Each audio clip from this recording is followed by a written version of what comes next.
Quisiera saber, primero que nada, no sé, tal vez alguien que quisiera compartir, ¿qué conocen del autor? ¿Qué conocen de la época? No sé, un par de personas. O sea, una pregunta que yo les haría y me encantaría estarlos viendo a la cara para poder hacer esta pregunta es, ¿qué diablos hacen en este curso? O sea, el punto es, ¿por qué matriculan un curso sobre Henry David Thoreau? Que es, en algunos sentidos, un desconocido, y en otros sentidos también un marginal, digamos. Entonces, ¿por qué matriculan un curso sobre Henry David Thoreau, un curso de lunes de 3 horas? Yo quisiera saber, así, rápido, en general, ¿quién Profe, se me anima? gustaría participar. Adelante, adelante. Sí, bueno, cuando vi que es en honor a este personaje, entonces busqué un poquito sobre él y lo que más me llamó la atención es que se le reconoce por ser un conceptualizador de prácticas de desobediencia civil. Eso me llama la atención.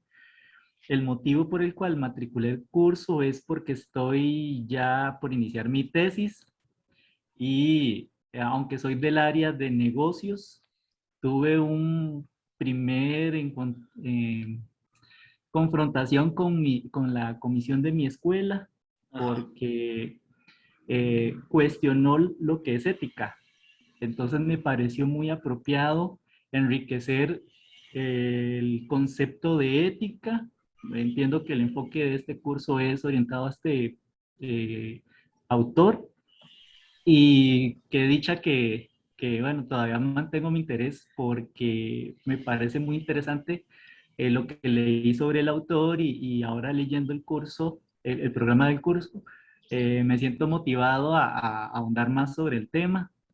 Necesitaba, o todavía sigo teniendo la necesidad de empaparme más y tener un criterio más amplio y formal sobre la ética. Correcto. Muchos cuestionan sobre la subjetividad del término, pero me gusta la idea de haber podido conseguir el cupo en el curso y enriquecer el aporte del tema sobre la ética en mi tema de investigación. Ah, perfecto. Iván, muchísimas gracias y bienvenido, alguien de negocios al curso. Bien, Gracias. ¿alguien más? ¿Alguna otra? Profe, si quiere yo puedo decir Adelante, algo. por favor, por favor. Sí, yo había llevado el curso de ética social el año pasado, pero en el primer ciclo, cuando se ha hecho todas las clases asincrónicas. Sí. Y yo recuerdo que cuando leímos el texto de ese autor a mí me gustó mucho, pero sentí como que perdí un poco la explicación por de ahí, la temática de las clases y me gustaría como ya estudiarlo propiamente en clase.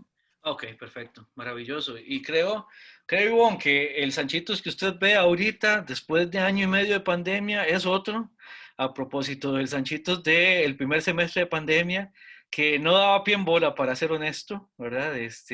Ya no es que la cosa sea demasiado bien, pero ya un poquito mejor, por lo menos. Creo que va a notar alguna diferencia, Ivonne.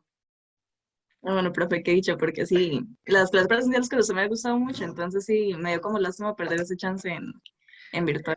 Sí, por eso también es que yo decidí hacer las clases sincrónicas, no dejar simplemente materiales, porque eso no me estaba funcionando bien y yo no me siento bien con eso, ¿verdad? O sea, a mí me encanta mucho el contacto con la gente, digamos. El aula, yo sigo sosteniendo, es insustituible, y entonces lo más cercano que tenemos a un aula ahora es que la clase sea sincrónica. Entonces, por eso, Ivonne, nos vamos a ver muchísimo más este semestre. Ah, bueno, qué dicho, Y, profe. y gracias por matricular. Tengo a Guillermo con la mano levantada. Sí, profe, yo quisiera participar. Bueno, primero, muy feliz de llevar otro curso con usted. Ya llevo dos. Llevé Introducción a la Ética Ujú, y Ética Social también. ujú. En efecto, sí hay un gran cambio y muy feliz de tener al Sanchitos, como dice usted, dinámico y todo. Eh, y cuando llevé Introducción a la Ética, vimos a Thoreau un poco Ajá. y después de ahí siempre he tratado de traerlo a colación en los cursos de filosofía práctica y demás. Sí, Entonces, yo siempre les cuento que cuando yo me formé en la carrera de filosofía, con la única persona que yo discutí alguna vez sobre Thoreau fue con Jorge Jiménez, Y no fue porque propiamente hablando lo viéramos en algún curso, sino porque de alguna manera a él le interesaba. Después, en filosofía, por lo menos, yo sé que la profesora Catherine Macís lo trabajaba cuando daba ética social. Eso, ella daba ética social. Cuando ella se pensionó, yo también ofrecí ese curso en un par de ocasiones. Pero ahora, si no me equivoco, solo yo estoy trabajando a Thoreau en la escuela. Entonces, pues, pues qué dicha que aprovechó la oportunidad, Guillermo. Entonces vamos a ver cómo nos va. También tengo a Josué. Vean, yo realmente cuando estoy compartiendo pantalla no siempre estoy viendo las manitas levantadas, esas manitas azules de Zoom. Entonces, quienes quieran participar, por favor, siéntanse libres de nada más hacerlo. Entonces, Josué. Bueno, yo soy de ciencias políticas y en la escuela no nos dan mucho de ética, entonces siempre he tenido esta, ¿cómo se llama? Ganas de aprender sobre el tema. Y yo llevé el curso de metafísica con usted el semestre pasado y me gustó mucho. Entonces, si a usted le gusta ese autor, yo preferí matricularlo para ver cómo es. Ah, muy bien, muy bien. Y con la parte esta de la desobediencia civil, me imagino que ustedes desde ciencias políticas va a poder conectar con algunas cosas. Eso es importante.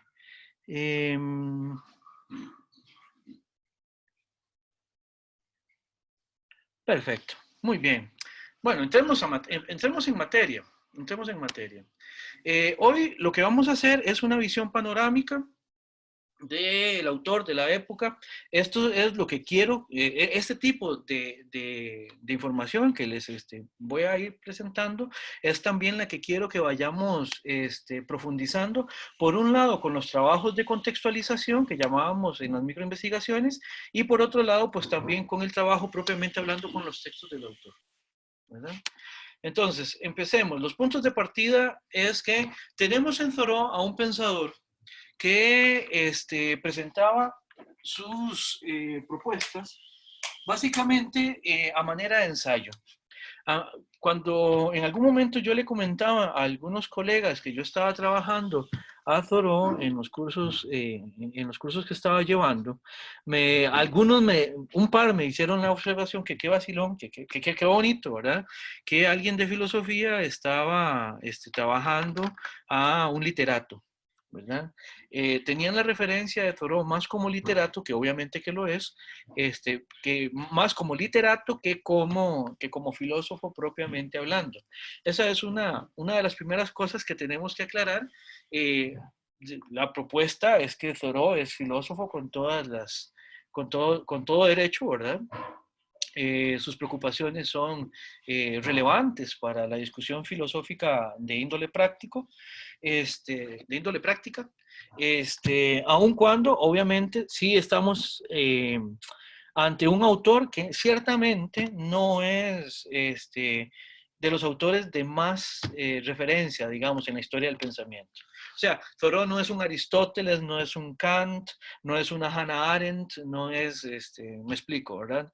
Es en ese sentido un autor más marginal, pero de los marginales también se saca mucho en ese sentido, ¿verdad?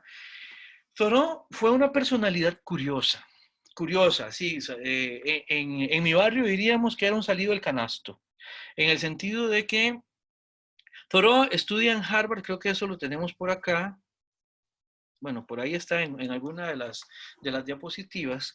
Thoreau estudia en Harvard, y sin embargo, él se dedicó básicamente a lo que hoy llamaríamos oficios técnicos. Con eso básicamente se ganaba la vida.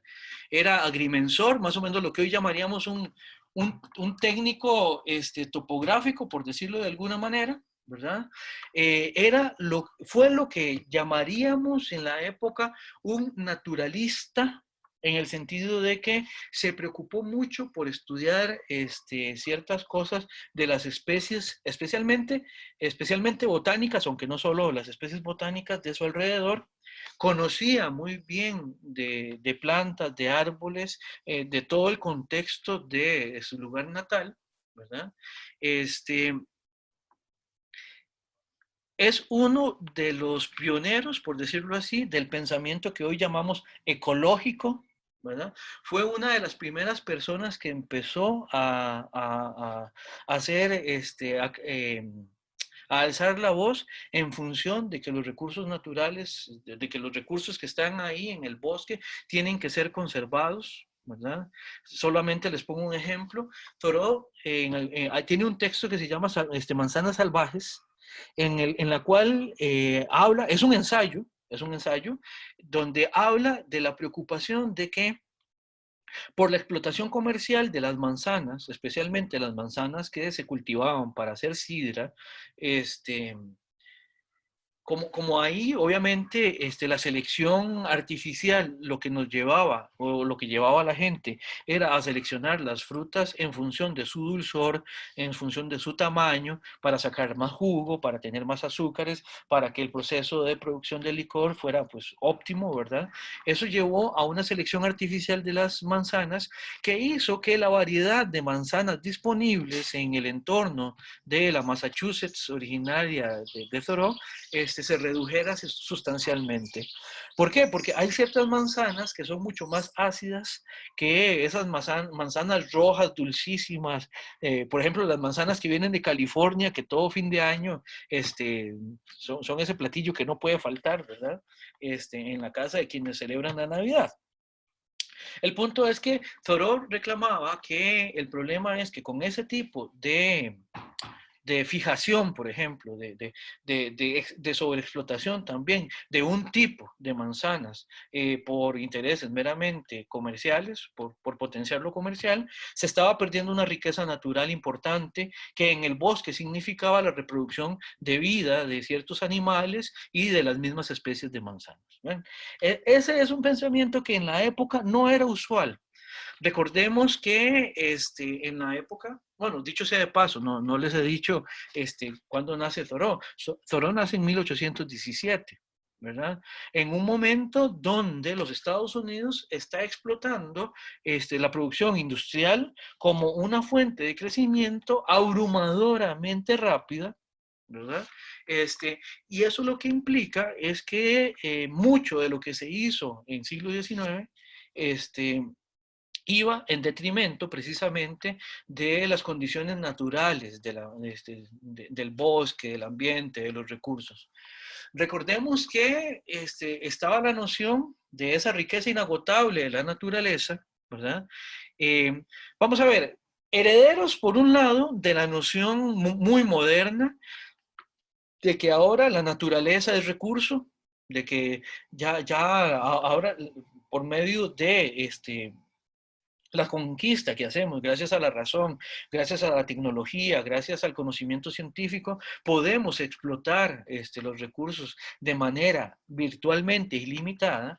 Herederos de esa tradición, las explotaciones, por ejemplo, en Norteamérica, en todo lo que fue América, la verdad, recuerden que América Latina, Norteamérica, se convirtió en lugar de extracción de materias primas para todo lo que eran los colonizadores europeos. Estados Unidos no fue la excepción.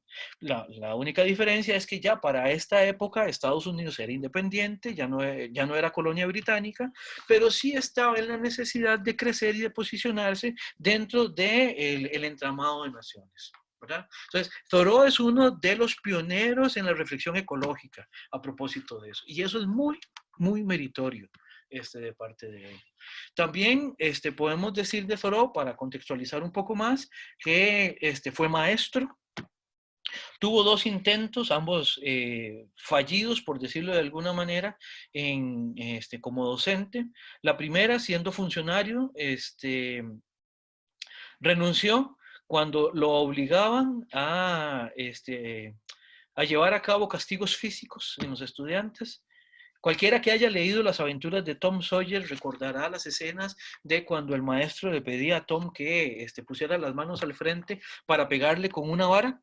Bueno, eso era una costumbre habitual, además muy recomendada por la institución educativa de la época.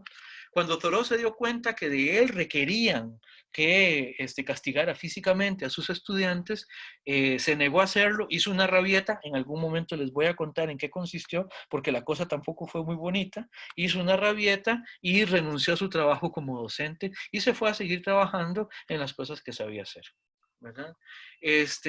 La segunda vez, que también fue un intento fallido, fue cuando él, junto con su hermano, fundaron una escuela que, vamos a ver, en teoría de la educación, a principios del siglo XX, tenemos un hito de la educación en Estados Unidos que es el pensamiento de John Dewey. Me imagino que ustedes habrán escuchado algo de este autor.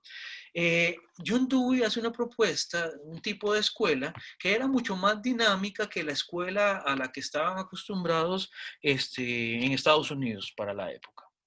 Bueno, resulta que Thoreau, los hermanos Thoreau fueron pioneros en relación con ciertas cosas que después explotó también John Dewey, algo así como, por ejemplo, lo que hoy llamaríamos expediciones de campo.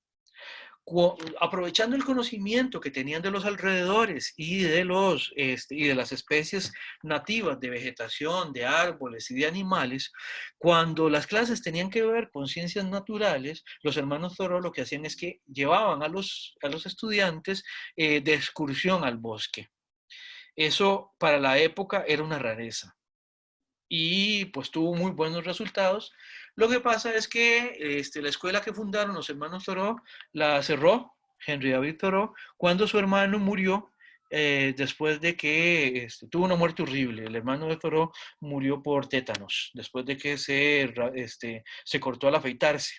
Eso afectó mucho, digamos, desde el punto de vista anímico a Henry David Thoreau y lo llevó incluso a abandonar el proyecto de la escuela, lo cual, para ser honesto, Sanchitos considera que fue una verdadera lástima.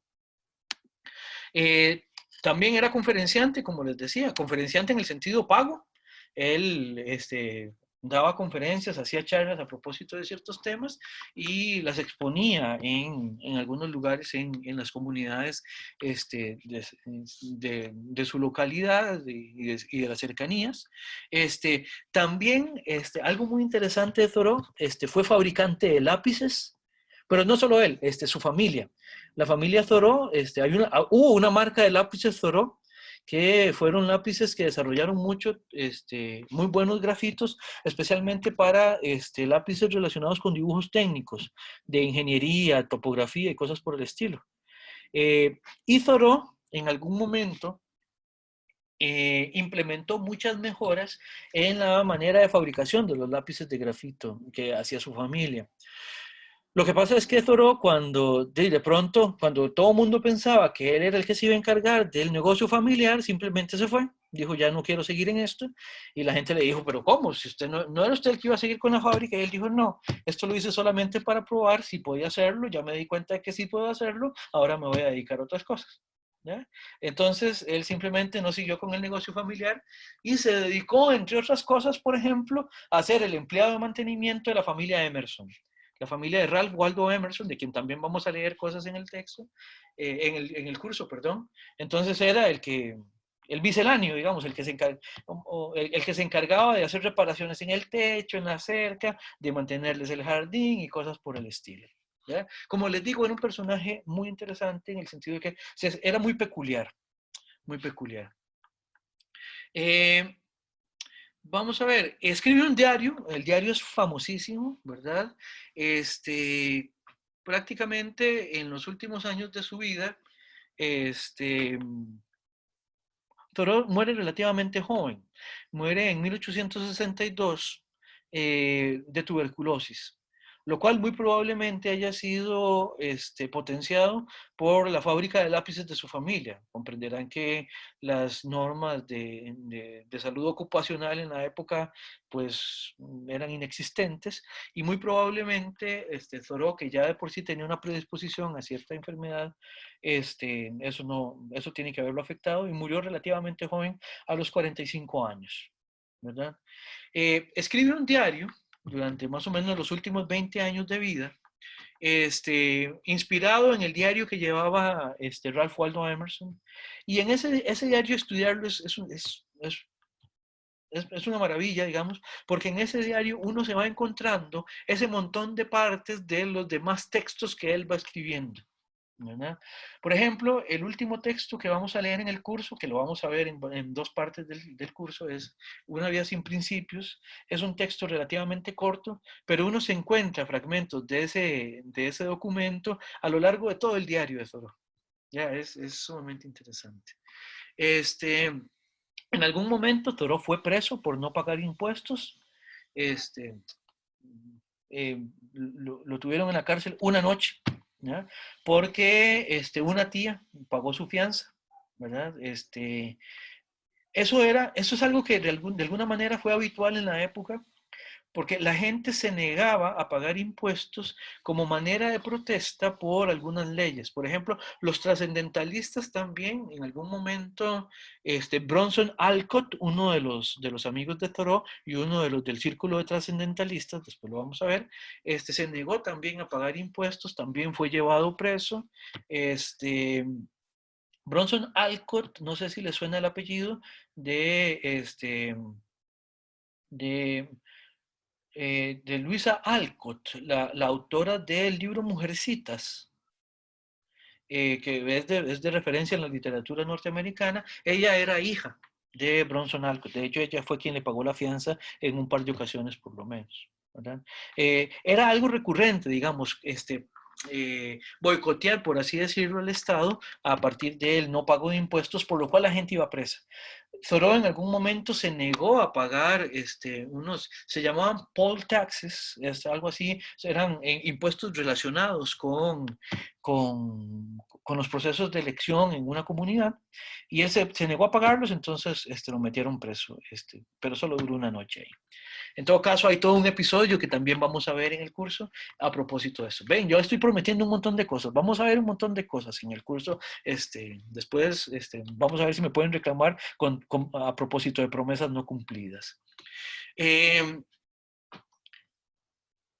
1845, esto va a ser muy relevante para el curso, porque es muy significativo en la historia, en la biografía de Thoreau. En 1845, Thoreau hace un experimento y se va a vivir a una cabaña que él construye con sus propias manos a las orillas del lago Walden, que por eso es que el texto de referencia en relación con las obras de Thoreau se llama Walden. Y ahí él pasa por 2 años viviendo, haciendo un experimento a propósito de qué tan frugal puede ser la vida.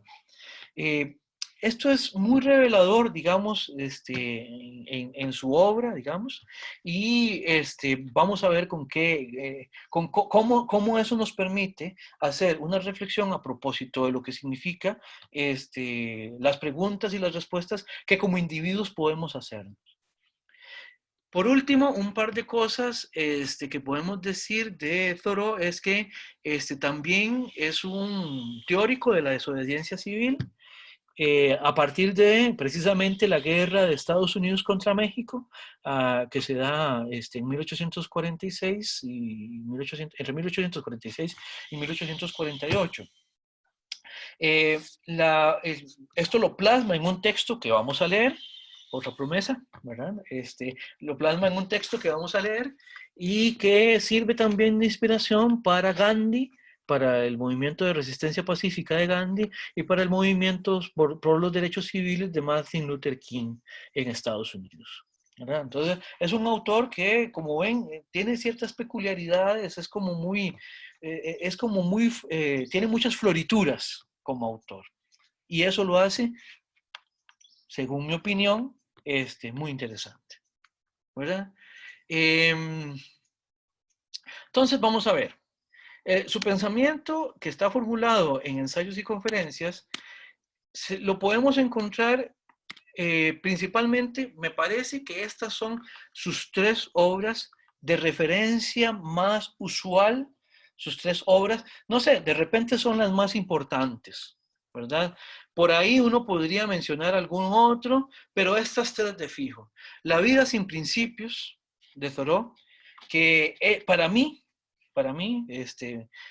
es la obra más importante, sí, fundamental, más representativa del pensamiento de Thoreau.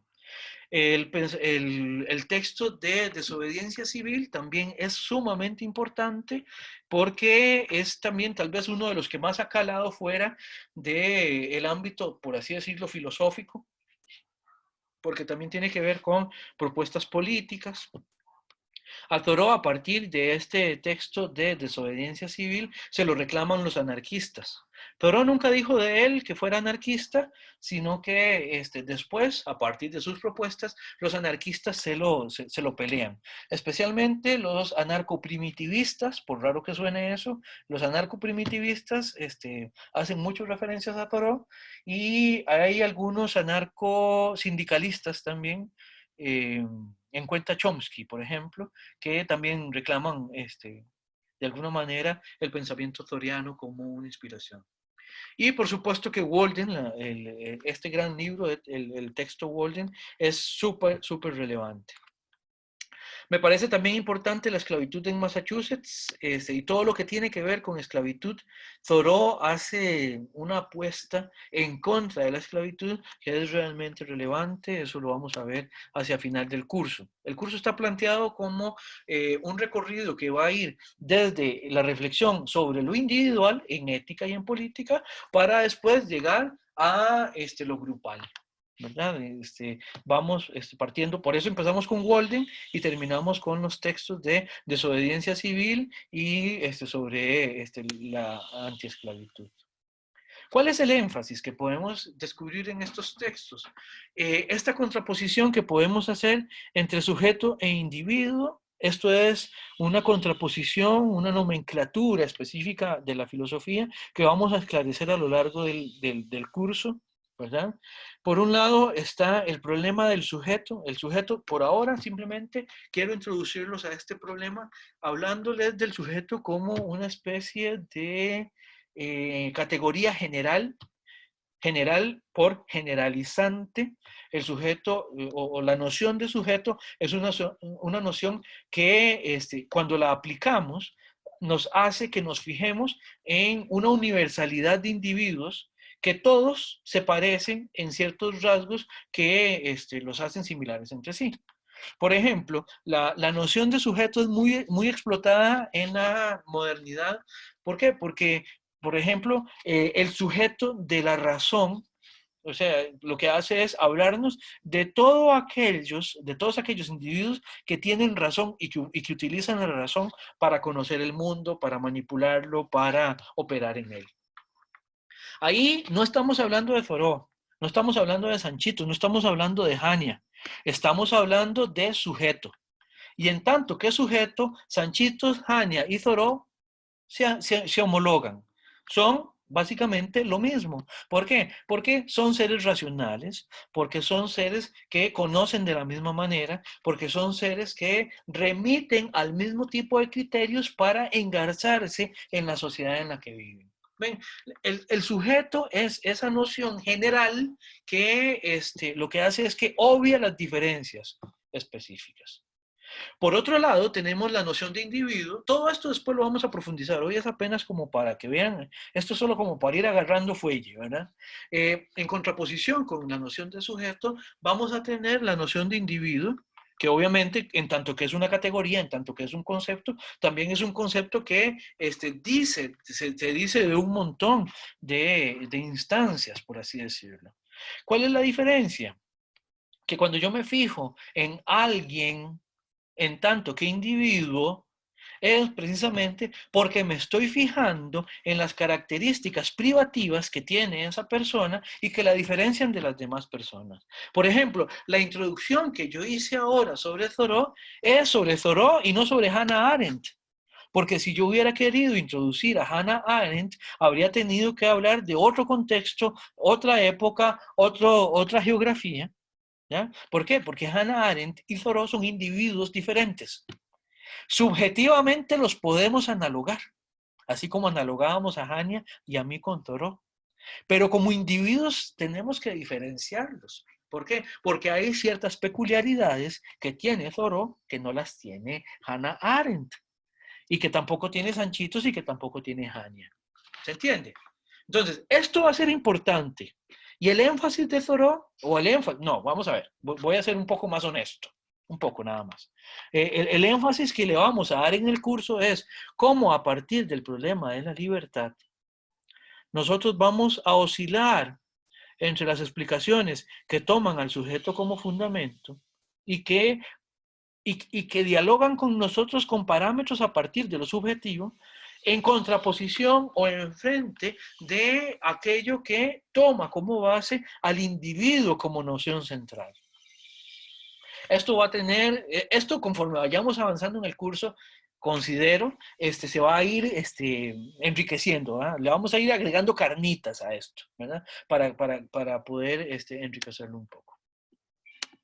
En ese sentido, vean que vamos a hablar del problema de lo institucional, del problema de, hoy lo voy a decir así en general, de las formas de hacer que tienen que ver con, por así decirlo, mecanismos sociales de acción, y cómo los individuos se engarzan en eso institucional a partir de que se consideran o bien sujetos o se consideren individuos. ¿En qué medida la institución puede reconocer individuos? ¿En qué sentido la institución opera solo con sujetos? ¿O en qué sentido los individuos se ven representados en las instituciones que atraviesan, por ejemplo, todo el entramado de relaciones en las que viven? ¿Verdad?